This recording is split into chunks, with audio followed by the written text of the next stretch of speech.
SC reservation సాధనకే చలో బుడగ సంఘం, బుడగంగల ఐక్యత, బుడగంగల ఐక్యత, బుడగంగల ఐక్యత. సాధిద్దాం బుడగ సంఘాల రిజర్వేషన్ ను, సాధిద్దాం బుడగ సంఘాల రిజర్వేషన్ ను, సాధించుకుందాం బుడగ సంఘాల రిజర్వేషన్.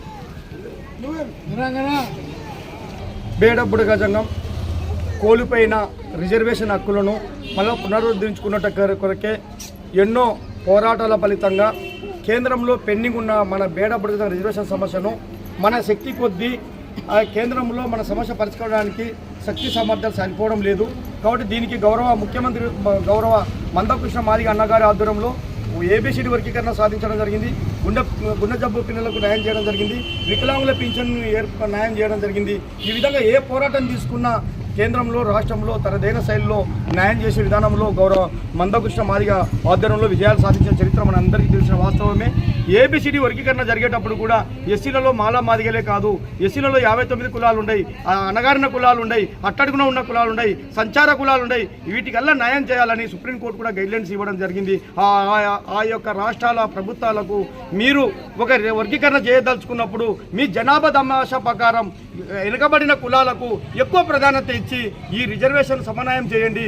కొన్ని కులాలు మాత్రమే ఎస్సీలలో రిజర్వేషన్ పొందుతున్నాయని చెప్పి ఎస్సీ ఎస్టీలకు రిజర్వేషన్ కల్పించిన చరిత్ర మనం ఒకసారి పునరావృతం చేసుకోవాలని కూడా ఈ సందర్భంగా తెలియజేసుకుంటున్నాం. ఆ విధంగా వర్గీకరణ అయినప్పుడు తెలంగాణలో మన బేడ బుడగ సంఘం సీరియల్ నెంబర్ 2 నందు ఏ గ్రూప్లో ఏర్పాటు చేయడం జరిగింది. 1 గ్రూప్లో, బి గ్రూప్లో మాదిగ కమ్యూనిటీ ఉంది, సి గ్రూప్లో మాల కమ్యూనిటీ ఉంది. అదేవిధంగా ఇక్కడ వచ్చే మన ఆంధ్రప్రదేశ్కి వచ్చినప్పుడు కూడా గౌరవ ముఖ్యమంత్రి వర్యులు అదే డిప్యూటీ సీఎం గారు అసెంబ్లీలో తీర్మానం, అంటే మనది ఆంధ్రప్రదేశ్కి వచ్చినప్పుడు కూటమి ప్రభుత్వం అంటే జనసేన, టీడీపీ, బీజేపీ ఈ 3 పార్టీలు కలిసి అసెంబ్లీలో తీర్మానం చేస్తూ వర్గీకరణలో ఏ గ్రూప్లో వెళ్ళిన తర్వాత బేడ బుడగ సంఘాన్ని కులాన్ని కూడా చేర్చాలి, వీళ్ళకి రిజర్వేషన్ ఇక్కడ లేకుండా ఉంది, ఇది చట్టబద్ధ కూడా చేయడానికి కూడా ఈ యొక్క వర్గీకరణలో భాగంగానే బుడగ సంఘాలు కూడా తీర్మానం చేస్తున్నామని చెప్పి గౌరవ ముఖ్యమంత్రి వర్యులు 23/2025న తీర్మానం చేయడం జరిగింది. ఆ తీర్మానాన్ని 11/4/2025లో కేంద్రానికి పంపించడం జరిగింది.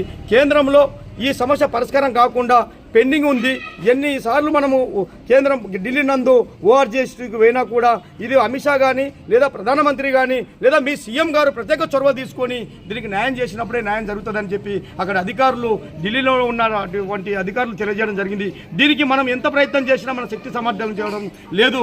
మనం ఎందుకంటే ఢిల్లీకి ఈ వివిధ ఎన్ని సంఘాలు ఉన్నా మన యొక్క బల సామర్థ్యాలతోనే అక్కడ రాష్ట్రపతి నేతనేమి, ఇక్కడ కేంద్రంలో మోడీ గారి నేతనేమి, ఇక్కడ రాష్ట్రంలో సీఎం గారి నేతని కూర్చోబెట్టి డిస్కషన్ చేసి మన ఫైల్ మూవింగ్ చేసుకునే సామర్థ్యాలు లేవు. కానీ ఏ పార్టీలు వచ్చినా, ఏ నాయకులు వచ్చినా, ఏ ముఖ్యమంత్రులు వచ్చినా సభాపూర్వకంగా అసెంబ్లీలోనూ పార్లమెంట్లోనూ బుడగ సంఘాలకు అన్యాయం జరుగుతుంది, చట్టబద్ధ చేస్తున్నాము అన్ని విధాలుగా అని చెప్పి తూతూ మంత్రంగా కంటి తోడుపు చర్యగానే ప్రభుత్వాలు మనకు హామీలు ఇస్తున్నాయి, కానీ దాని ఆచరణలో పెట్టి న్యాయం చేయలేని విధానాలు ఉంది. మరి దీనికి ఏం చేయాలని చెప్పి ఒక బలంగా మనం ఆలోచించినప్పుడు గౌరవ మందకృష్ణ అన్న గారి దృష్టి తీసుకుపోవడం జరిగింది. అన్న మీరు కూడా గతంలో 2003లో కర్నూలులో మీరే కలెక్టరేట్ నందు ధర్నా చేపట్టిన తర్వాత మాకు సర్టిఫికేట్లు ఇవ్వడం జరిగింది. తెలంగాణ నుంచి మేము వలస వచ్చినామని కూడా ఈ వాస్తవాలు మీకు తెలుసు. మరి మీరు మాకు న్యాయం చేస్తామని ఇంతకుముందు కూడా మాది కూడా వృత్తాభక్తిగా వర్గీకరణలో మేము కూడా పాల్పంచుకున్నాం, మా మీద కేసులు లేనాయి. అదేవిధంగా మేము కూడా మీ యొక్క అడుగుజాడలో తిరిగాం. మరి ఈ రోజు వర్గీకరణ అయిపోయింది కాబట్టి బుడగ సంఘాలు కూడా న్యాయం చేస్తానని చెప్పావు. ఆ న్యాయం చేయాలని చెప్పి అన్నగారు దృష్టి తీసుకుపోవడం వల్ల అన్నగారు మీరు ఒక బహిరంగ సభ పెట్టండి. మీ బుడగ సంఘాలందరూ ఐకమత్యంగా ఒక బహిరంగ సభ పెడితే ఆ జన సందోహంతోనే నేను గట్టిగా హామీ తీసుకొని ప్రభుత్వం పైన ఇటు రాష్ట్ర కేంద్ర ప్రభుత్వాల పైన ఒత్తిడి తీసుకొచ్చి ఖచ్చితంగా మీకు న్యాయం చేస్తాను.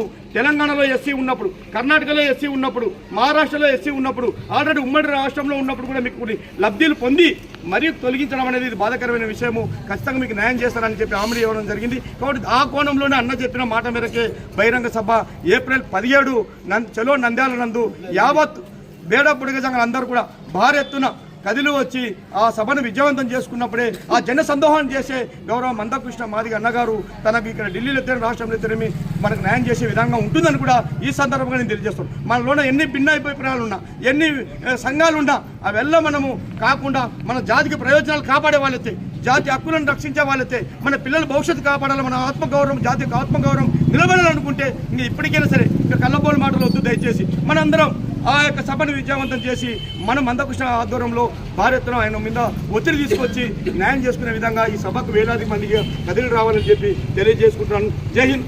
జై పుడక సంఘం జై జై